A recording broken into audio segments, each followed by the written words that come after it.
Riddled with problems, economically and structurally speaking, the school had a hard time teaching its only 90 students from kinder up to 8th grade. And there was I, as a new student teacher, on my first teaching practicum. My mentor teacher at the time didn't have any kind of instrument.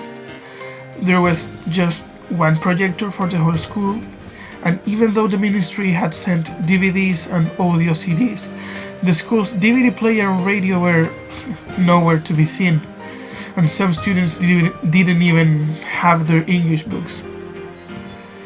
Teaching was hard outside the city, but there's one memory, one moment I remember fondly, a moment that convinced me that I was going through the right path and that I really wanted to be a teacher. On Wednesdays, I had to assist with a kindergarten. There were only 9 students in that class, and because I'm really tall, I was afraid of teaching there due to the fact that, well, I might scare them. And sure, I did at first. But then I think I grew on them, and they grew on me. I really liked them, even though they didn't really care about English all that much. For the most part, they sang and drew. They said what the teacher wanted them to say and painted the images they were given. But there's a girl, let's call her Angela, that really liked English, or at least the sounds of it. Angela was always repeating the new words she learned, more than her classmate, so she could remember them. But she had a hard time with it. Most of the time she would confuse the words, but the teacher didn't give it much of a thought because they were just little kindergarten students. One day, the teacher asked me to bring something to explain the sea world to the little ones. One of the things I have learned during my years at the university is that there are many ways to learn, as explained by the multiple intelligence theory. So I settled for flashcards, something that the teacher really didn't use that much. I gave the flashcards to the teacher, and she used them as expected to explain the different names and to practice how to say them in English.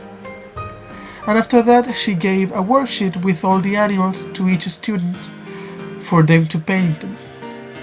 And I noticed that Angela was calling for me.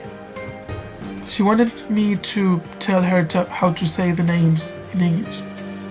So I sat with her and practiced all the animals while she painted.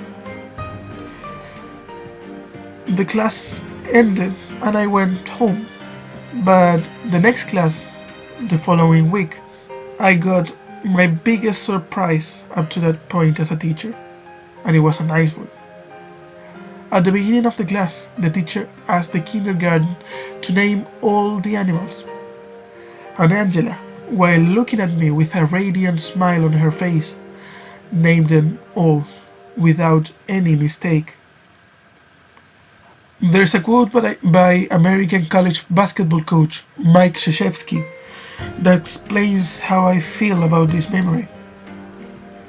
The thing I love the most and still love the most about teaching is that you can connect with an individual or a group and see that individual or group exceed their limits. This situation helped me confirm my belief in that students have many different styles of learning. This time around for Angela, it was painting, watching and talking, but for other students, it may be dancing or singing. It also helped me realize that teaching holds beauties, how amidst challenges and problems, there are shiny diamonds waiting to be found, just like in Angela's smile, and that those are the best pay that a teacher can receive.